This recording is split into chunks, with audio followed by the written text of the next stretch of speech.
You found it. Your home for the best content on your favorite team, the Fighting Tigers of LSU. Do us a favor, subscribe to the channel, leave your comments below, and be sure to smash that like button.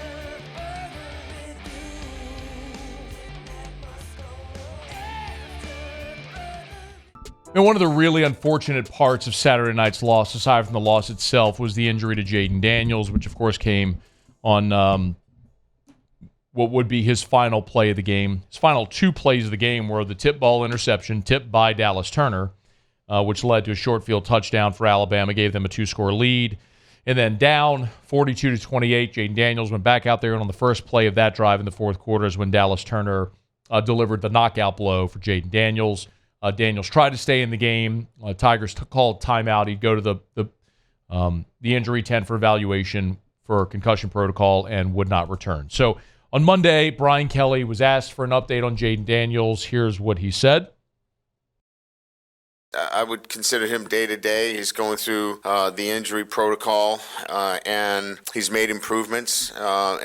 But this is a process that we'll just have to, see how it plays out from day to day. But I can tell you that he's made some progress. Later in the press conference, Brian Kelly also clarified that today is not a practice day, which is a good thing for Jayden, and he'll be evaluated tomorrow to see if he's able to practice. So the really good news is that Brian Kelly didn't rule Jayden Daniels out today.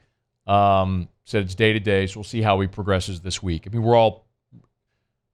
clearly we're all pulling for Jayden, and selfishly we want to see him be able to go continue to put up great numbers and finish the season strong and have an amazing All-America caliber season, which he's pacing toward doing. We hope he's out there on Saturday against Florida, but we'll find out. But the big question about the play itself is why Dallas Turner, while he was flagged for unnecessary roughness, he was not flagged for targeting. Brian Kelly was asked about that on Monday. Here's what he said. We want to protect the quarterback, and certainly there was a penalty on the play. Targeting is looked at by the replay officials. They had plenty of time. I think we even went to, there was a timeout there as well. So there was plenty of time to look at it. They must have felt that there wasn't targeting. We sent it into the league office because we felt like it checked all the boxes. But again, we want to protect the quarterback here, obviously. So it was called roughing the passer, as we know, and targeting was not called on the play. And by the way, this isn't just Brian Kelly defending his guy. Lane Kiffin, who is never one to bite his tongue, was asked during his media availability on Monday about the play, and Lane Kiffin said, quote, "I can say nothing against those officials. I was blown away that was not targeting. I mean, from the second I saw it and the hit to the neck and the head injury, how that wasn't reviewed," Lane Kiffin's comments. Again, to clarify, as Brian Kelly said after the game, it was reviewed by the collaborative replay in Birmingham and was determined not to be targeting. First thing on Dallas Turner, then on it not being targeting. Dallas Turner is a great football player. He is an edge rusher in a time in sports where that position is so valuable, and someone's going to pay him a ton of money this year. Like, if the New Orleans Saints drafted Dallas Turner, I'd be over the moon. He's a great edge rusher, and when we got to meet him this past year at SEC Media Days, he was of all the interviews we did, certainly of all the player interviews, he was my favorite. He's a guy that a team is confidently going to be able to invest a lot of money in a high draft pick in because he's a great player and represents himself well. But Dallas Turner is a dirty football player. This isn't an isolated instance with Jayden Daniels. This has been said often since Saturday, but of course last year against Texas, he did the same thing to Quinn Ewers and knocked Quinn. It was Dallas Turner who put the late hit on Quinn Ewers that knocked him out of the game and cost him the bulk of that season. Yeah, it was Dallas Turner a year ago. After that game against Texas, you might remember they played Ole Miss. And the Ole Miss play was there were a couple. One was the most violent and egregious face mask I've ever seen, where Jackson Dart's helmet was completely turned around. Dart was decleated by his helmet, and Turner pulled the helmet off. It was face masks often are unintentional. The degree to which Dallas Turner and the violent nature of this was the most egregious I've ever seen. And this was late in that game as Ole Miss was driving for the potential game-winning score. And then on the same drive, Dallas Turner twice, after he made a tackle of Jackson Dart from behind, shoved his head into the ground twice and was not flagged for it. Dallas Turner is a dirty player. And it doesn't mean he's a bad human. It doesn't mean that he's a terrible person or anything like that. It just means that on the field, between the white lines, he's looking for that opportunity to give you a little more of the business. He's Ndamukong Suh. Ndamukong Suh is one of the most dominant defensive players of his era, but Ndamukong Suh is an undeniably dirty football player. So is Dallas Turner. They exist. There are dudes that are nasty. Happens.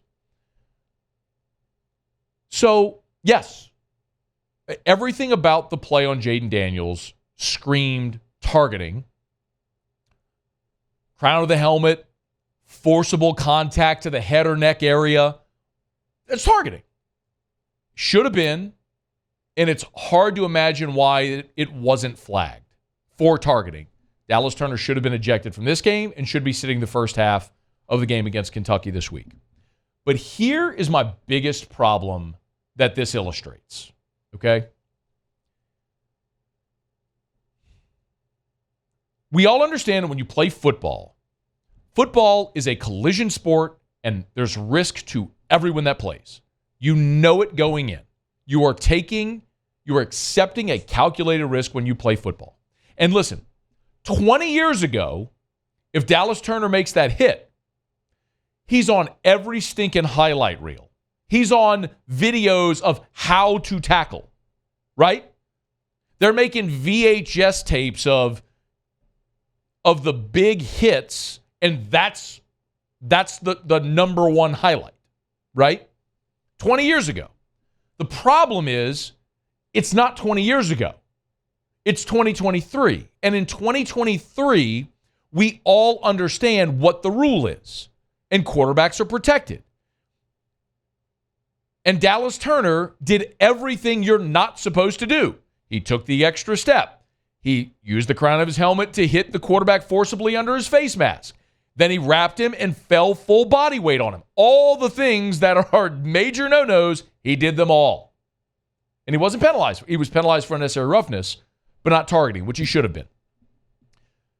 So 20 years ago, yeah, we're celebrating the hit, but it's not 20 years ago. And everyone that watches football knows that hit in 2023 is not allowed. But here's the biggest problem. We all understand football, violent game, collision sport, injuries happen. And you take that risk. And targeting is meant to legislate dangerous hits out of the game, right? That's the point. And I think we can all appreciate the spirit of the targeting rule. You're never going to eliminate violence. You can't legislate all of that out of the game. It's part of the game. But if there are things you can do to eliminate dangerous plays from football, then I think everybody, in theory, is on board with that. The problem is, by letter of the law, this gets sideways. The best example ever of this that's relevant here is Devin White in 2018. Devin White in 2018 against Mississippi State hits quarterback Nick Fitzgerald on a blitz and is flagged for targeting. And Devin White did everything you're supposed to do. I'm not using this example to 5 years retroactively say, man, we got screwed. It's just an illustration that this audience will understand. Devin White comes on a blitz. He charges Nick Fitzgerald. He gets rid of the ball. Devin White makes contact and pulls off. But Devin White's face mask hit Nick Fitzgerald on the helmet.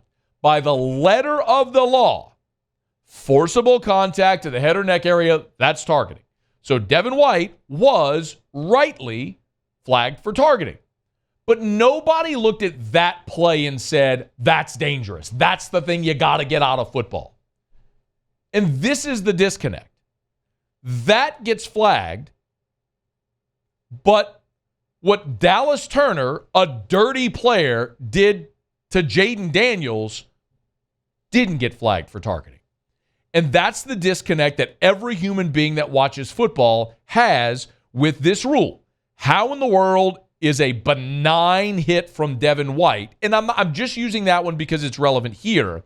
There are dozens and dozens of examples. If you watch college, just go into Twitter and search targeting ejection, and you'll see more benign hits of just running back, going down, lowers, grazing of the helmet. Well, that's a defenseless player, and then ejected. You'll see more of that than you will egregious hits. Those are flagged, and Dallas Turner, like very clearly, when you look at this play, his head is down. It is under Jayden Daniels' face mask, shoving his helmet up off of his chin, driving him into the ground. Like, this is a dangerous play. If this isn't flagged for targeting, then why is the Devin White play flagged for targeting? Or any other of dozens of plays that are flagged every other year? You understand my point. It's the thing that drives everyone mad about that rule and why it's been introduced. I can appreciate the spirit of the targeting rule, trying to eliminate dangerous plays. But consistently, we see relatively benign plays flagged and something like what Dallas Turner did on Saturday not flagged for targeting. And that's what is really, really, really hard to reconcile with when you're a football fan. And especially today when you're an LSU fan and the guy who is your best player and one of the best players in all of college football trying to overcome concussion-like symptoms because of that hit from a dirty player who got away with it. I've spoken my piece. I hope we never have to talk about it again. But I fear we will. Hey, thanks so much for watching. Please leave your comments. I love to interact. And be sure to hit the red subscribe button below.